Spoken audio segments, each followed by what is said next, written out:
to DIY Darlene. I know it's been a while, but I'm back. And I want to kind of do the 12 days of Christmas. I wasn't able to do Vlogmas this year, but I want to do the 12 days of Christmas where I put out a video for day 1 of Christmas, day 2 of Christmas, for 12 days. Right now we're baking in my kitchen. We're making some Christmas cookies.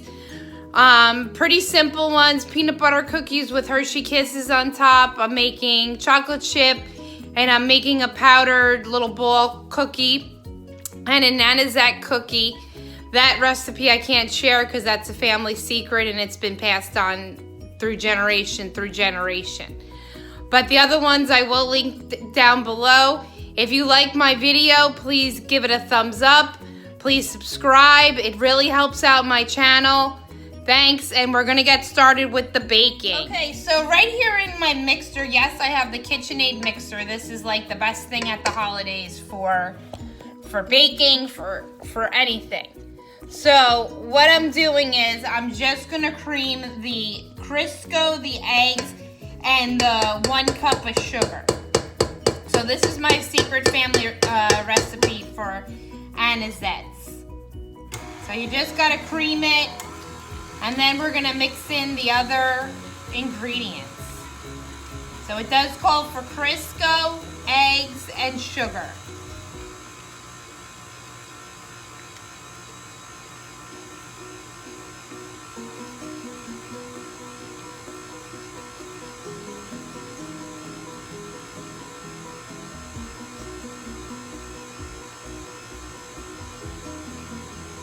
Well, while this is creaming, we'll talk. Hope your holidays are great. Mine are getting underway. I finished my Christmas shopping today, which is a big step. It's a good thing, because I know a lot of people wait to the last minute, but I didn't wait to the last minute this year. I'm all done. All right, I'll be back. Hi, I'm back, and I creamed my eggs and my Crisco and the sugar. So now for the next ingredient. Now we're gonna add our flour. And this recipe calls for a lot of flour.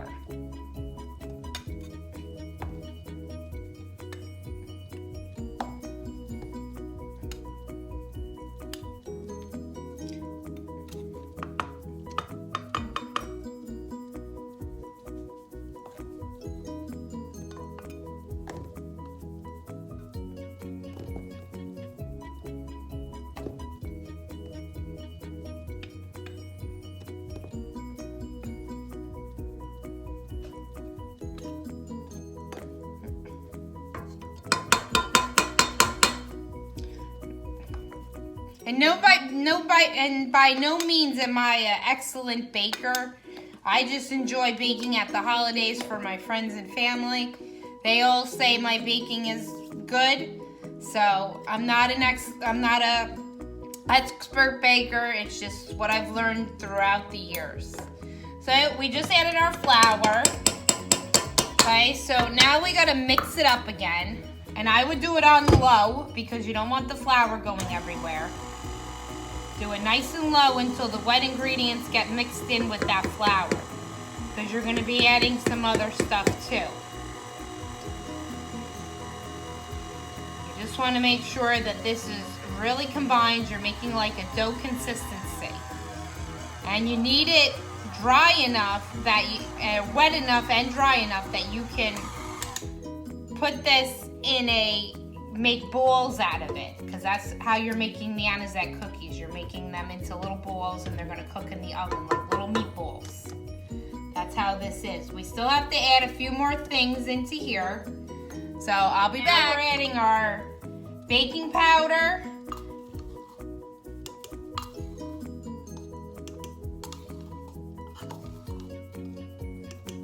Okay, we have to get our milk and our anise extract to put into the cookies.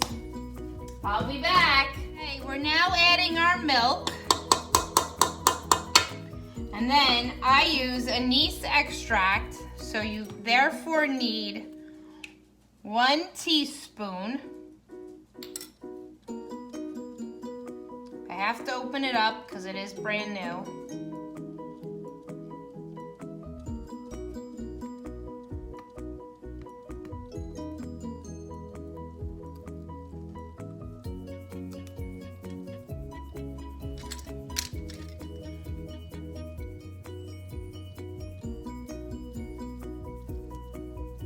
And I always like to put a little extra because I like the taste of anise.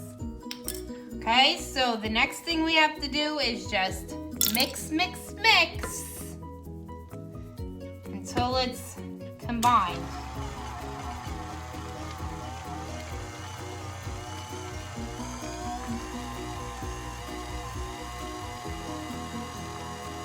And you don't want to overmix.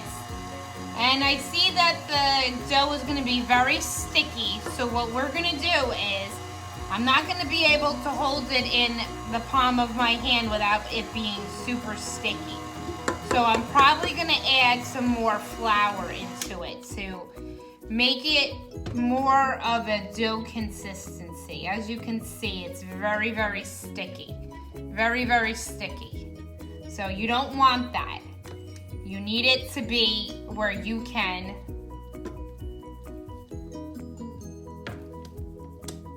roll it out in your hands. So I'm just going to throw in a little more flour, and I'm probably going to mix it by hand, just so that I can see that I can get it, that I can make it into rolled little balls without it being sticky. And yes, I like to scrape everything off of the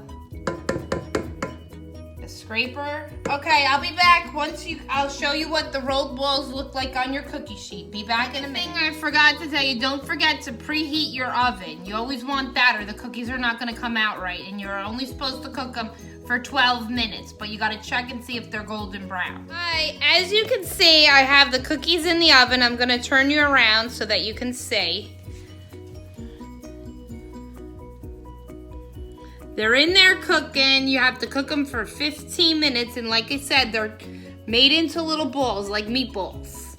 And you cook them for 15 minutes, and then you gotta let them cool. And then the last step is we gotta make a icing for them and put the rainbow sprinkles. The key is these little sprinkles are what make it the anisette.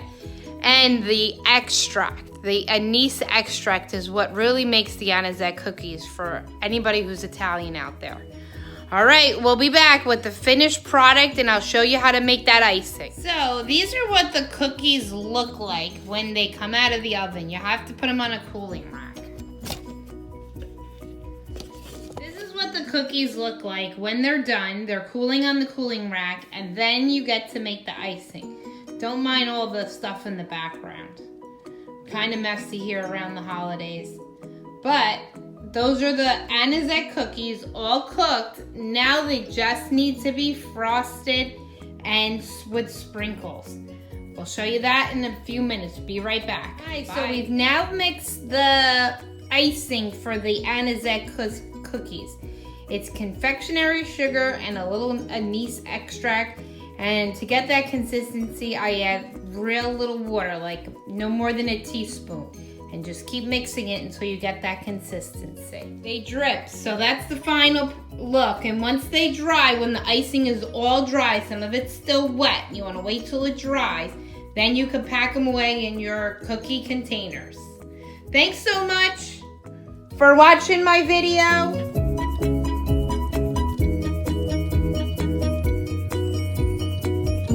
Watching my video on DIY Darlene. Don't forget to subscribe, like, leave a comment. Let me know what kind of cookies you're baking this Christmas. I still have about 3 more batches to make. Peanut butter, chocolate chip, and confetti snowball cookies. So leave me a comment. Let me know what you're making this Christmas, and I'll be back at you again before December's over for another video. Bye!